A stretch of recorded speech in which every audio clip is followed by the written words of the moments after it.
Okay, talk a little. Just Hej, jag heter Jesper Randberg och du heter Ken Rodriguez. Toi, parle. Hi. Super. Eh ben on commence. Oyez, oyez. Top. La bonne nouvelle. Dream & Co est de retour. C'est un événement sur Dream & Co. Nous sommes avec deux membres du groupe The Sounds. Alors si vous connaissez pas encore The Sounds, bah écoutez, c'est ça.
Je suis en compagnie de Félix et Jesper, le guitariste et le keyboarder. Hello guys. Hello.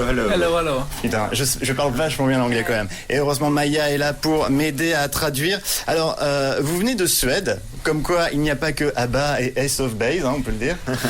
Et juste première question, comment est venue l'idée de créer le groupe? Comment s'est faite la rencontre? We met each other back in 1998. We were friends. Some of us went to the same class, and some of us were friends from before. And we all played music. It's a pretty small city, Helsingborg, so we kind of knew each other a little bit before we formed a band. And we just had the same interest, and we became friends. And just had this vision about creating or starting a band, and just touring everywhere. Ils se connaissent depuis très longtemps. Helsingborg, c'est une petite ville, donc tout le monde se connaît. Ils étaient dans la même classe. Donc on s'est connus avant de créer le groupe. Et, ils étaient ados, quoi, en fait. Ils étaient ados, voilà. Et justement, qu'est-ce que vous écoutiez, vous, comme musique, quand vous étiez ados dans vos chambres?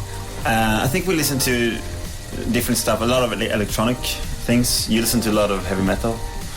Yeah, everything from electronic heavy metal to hip hop, just everything. We're all rock. fans of music, and it doesn't really matter what genre it is. So. Donc on écoute tout simplement de la musique, on écoute de tout, que ce soit du métal, de l'électro, du rap, hip-hop, on écoute de tout. Et alors, j'ai lu que le nom du groupe était venu lors d'un voyage à Londres. Est-ce que vous pouvez nous raconter comment est venue l'idée, quoi? Yeah, we went to London when we started the band. We wanted to, just bond a little bit and go for a trip together.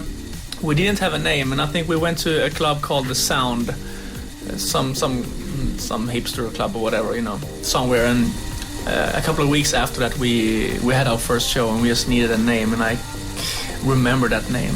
It looked good and sounds good. Ils sont partis à Londres et ils sont allés dans un club qui s'appelle The Sounds. Voilà, et ils ont trouvé, c'était un club de hipsters, et ils ont trouvé le nom très cool. Et ils ont décidé d'appeler leur groupe comme ça. Comment ont réagi les maisons de disques lorsque vous avez présenté vos premières démos? I think we sent maybe 10 demos to record labels, and we did a mistake. We sent it to a publishing company as well, which we didn't know what it was. We thought it was a record company, but they actually liked it.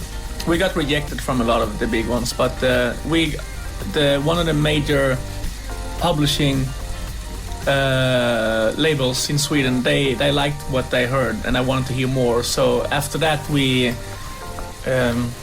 just went back to the studio and kept writing more songs. But first we got rejected, as always. But then we got a good deal. How many times? Probably, I don't know, maybe a lot of times. Yeah. Donc les premières fois, ils ont envoyé une dizaine de démos, et les premières fois, ils se sont fait un petit peu rejeter, comme d'habitude. C'est un petit peu le passage obligé pour tous les groupes. Et il y a une grande un grand label en fait qui ont aimé ce qu'ils ont fait, et donc ils ont décidé de bosser avec eux. Et ils ont commencé à écrire de nombreuses chansons à partir de là. Et là, c'était parti. Comment on pourrait parler... Enfin, le style de musique de The Sounds, pour vous, ça serait quoi? Parce qu'il y a un mélange de beaucoup de choses quand on écoute l'album. Pour vous, ce serait quoi, le style? I think each and every album we do can be different. But we always like mixing, keyboards and guitars and, beats, everything. Doesn't matter what kind of genre it is. Everything that sounds good sounds with the sounds. Ils aiment mixer différents types de musique, donc que ça soit acoustique, électronique, d'autres genres.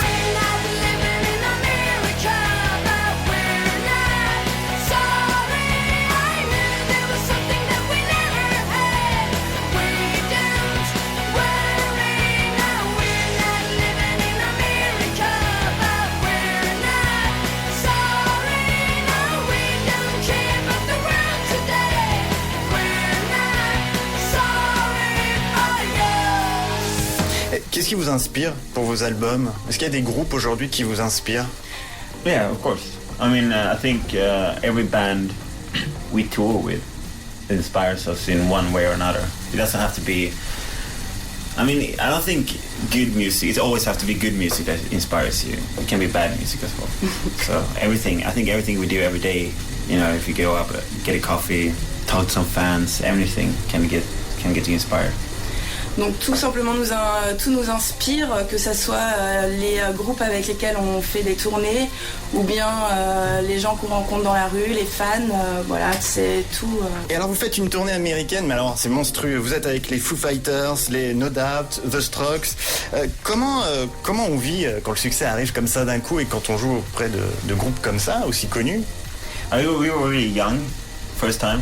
We did a tour with the Strokes and Foo Fighters, so everything was really new for us, and so I have really great memories from that tour. It was, I was 21 and you were 23. I mean 43. Yeah. C'était des schtroumpfs en gros, ils étaient tout minots quand ils ont commencé. C'était des petits minots, ils avaient 21 ans, 23 ans. Et c'est allé très très vite, énorme succès aux États-Unis avec le deuxième album Dying to Say This to You, produit par Jeff Saltzman qui était le producteur de The Killers. Comment s'est faite la rencontre, mais surtout, est-ce qu'il a changé votre façon de travailler vos disques?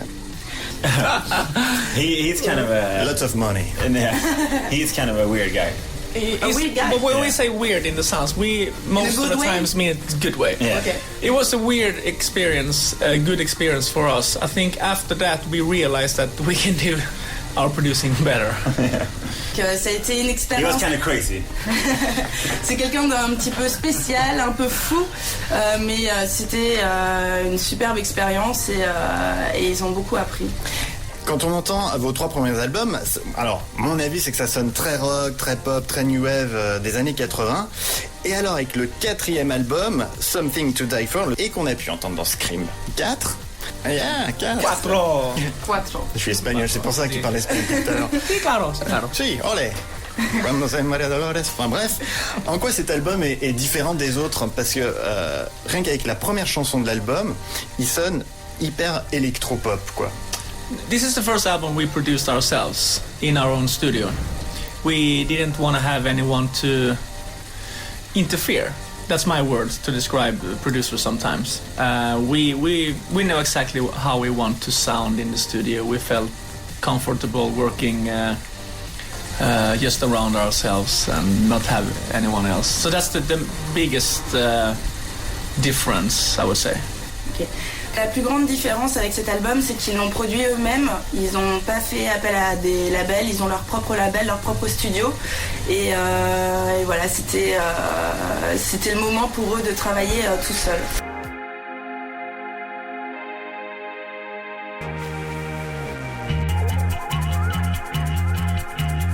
Dream & Co, le podcast. Traveling along an empty highway, how long will it last?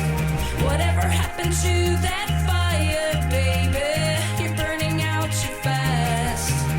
There's something in your voice that's telling me you don't care anyway. There's something in your eyes that's telling me how you long to belong. You gotta change your way. You've been down this road before. You better change your way and get out on the floor. You gotta shake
créer son propre label? Parce que Jeff Atman était trop fou peut-être?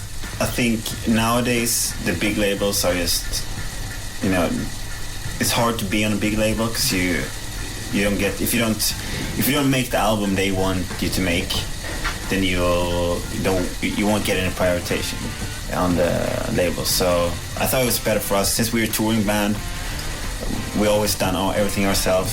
Why don't we release it ourselves? Because, you know, a label doesn't really do that much nowadays. C'est ce qu'on nous dit beaucoup, hein. Enfin je te laisse traduire. Oui, c'est qu'en fait les grands labels, voilà, c'est un petit peu comment dire, c'est compliqué de signer dans une grande maison de disques aujourd'hui. C'est très compliqué de signer. Si tu fais pas ce qu'ils aiment. Voilà, exactement. Donc c'est la grosse industrie. Voilà, donc on est obligé de faire ce qu'ils veulent. Et ils ont toujours fait eux-mêmes, toujours créé eux-mêmes. Donc là, ils ont eu ce besoin de se sentir libre de faire ce qu'ils aiment. Plus, we don't want to pay for 10 other shit bands. Oui, ils veulent pas payer en plus. Donc bon. Vous écrivez pour d'autres groupes? Vous produisez d'autres groupes du coup? Yeah. Me and Jesper, we write music for ourselves and for other bands and produce when we got time. It's stimulating for us. That's just who we are. We need to write all the time. So it's fun to work with other people sometimes. Yeah. Oui, donc ils travaillent pour d'autres groupes. C'est très sympa pour eux. Ils aiment faire ça. Ils aiment produire pour des nouveaux groupes et voilà, ils prennent le temps. Est-ce qu'aujourd'hui il y a un truc que vous rêveriez de faire, un duo de malades quoi? Avec qui vous aimeriez faire un duo par exemple? Avec moi, with me? Yeah, with you. With you. In Spanish? In Spanish, yes. Ah, ok. No one else. Yeah, that's it. Oui, donc avec toi, je pense que c'est bon. Ah, c'est une bonne réponse. Quel est votre pire et meilleur souvenir sur scène? Yeah. It's hard to know what's best or worst because we've done so many shows and there's been a lot of good ones. Okay. A lot of memorable ones and a lot of really bad You ones. try to erase the worst ones. Yeah. Donc ils essayent d'oublier les mauvaises, mais il y a eu énormément de bons souvenirs et de très mauvais souvenirs, donc ils n'arrivent pas en... I would say every 50th show is real bad. Tous les 5 ans, il y a quelque chose de mal qui se And then passe. I'm talking really bad. But what it means really Like bad? things go wrong on stage. Ouais, mauvais Guitar son. breaks, electricity. That's maybe twice a year. Twice a year. Twice a year. That It's happens. really bad. Ouais. Donc parfois ça se passe très mal, il peut y avoir des soucis techniques ou bien beaucoup trop de monde sur scène, Ouais. voilà, ça peut être la folie. Merci beaucoup. Thank you very much for this moment with you. The Sound, si vous connaissez pas encore. Merci beaucoup. Ah oui, allez. Merci beaucoup. Et si vous connaissez pas encore, écoutez, à bientôt. Ah oui. Dream & Co, le podcast.